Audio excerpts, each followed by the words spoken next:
د چمن د پولې پرانیستو په سر خبرې روانې شوې. د افغانستان سره د چمن د پولې پرانیستو په سر خبرو لپاره د بلوچستان حکومت یوه کمیټه د چمن پولې ته رسیدلې او سرچینې وایي دغه کمیټه به د افغان طالبانو د چارواکو سره خبرې کوي.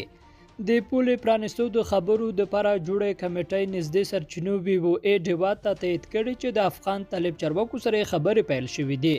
د کمیټې په داسې حال کې د چمن پولې ته رسیدلې چې د چمن د سوداګرو اتحادیې د صوبایي حکومت د اړوند چارواکو سره لیدلې او د چمن د پولې پرانیستو په اړه ورسره غږېدلې دي. د چمن مرستیال کمشنر جمعه خان مندوخیل 3 ورځې وړاندې ویلي و چې د پولې پرانیستلو لپاره د پاکستان د لوري یوه کمیټه جوړه شوې او هغه به د افغان طالبانو د چارواکو په دغه اړوند خبرې کوي. د چمن د سوداګرو د اتحادیې پخوانی مشر جلات خان وایي دغه پوله د افغانستان د لوري تړل شوې ځکه دوی په پوله دوه اړخیزه جوړ چمبر کې افغان سوداګرو ته ویلي د طالب چارواکو سره په دغه اړه خبرې وشي.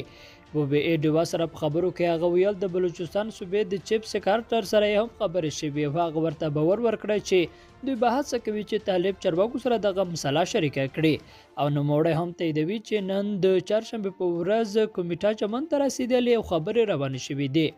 هغه ویل پوله چې د طالبانو د اعلان وروسته تړل شوې هر ډول تګ راتګ پرې بند دی. د پاکستان او افغانستان دواړو غړو ته سوداګرو ته د پولې د بندیز له امله غټ تاوان اوړي. عوام خلک هم د سختو ستونزو سره مخ دي. په 5 اکتوبر په کندهار کې د طالبانو ولي په اعلامیه کې تور لګولی و چې د چمن په پوله د پاکستان سره تګ راتګ په وخت پاکستاني چارواکي افغانان ځوروي ځکه دوی دغه پوله تړي. خو په چمن کې پاکستاني چارواکو دغه تور رد کړی ویلي وو په پوله څوک نه ځوروي او چې څوک قانوني اسناد لري هغوی ته د تګ راتګ اجازه ورکول کیږي. د طالبانو د کندهار د والي دفتر ویلي وو د سپین بولدک په پوله پاکستاني چارواکو افغانانو تجارانو او مریضانو ته زیات ستونزې جوړې کړي. دوی د پاکستان سره د ستونزو هوارولو مسله شریکه کړي خو پاکستان یې دغه ستونزه نه ده هواره کړې ځکه دوی د ستونزو د هوارولو پورې پوله تړي. د چمن د پولې د بندیز له امله دواړو غړو ته د سلګونو په شمیر کې خلک بند پاتې دي چې زیاتره پکې افغانان دي. لیدونکو له ملتیا مننه ښې چارې.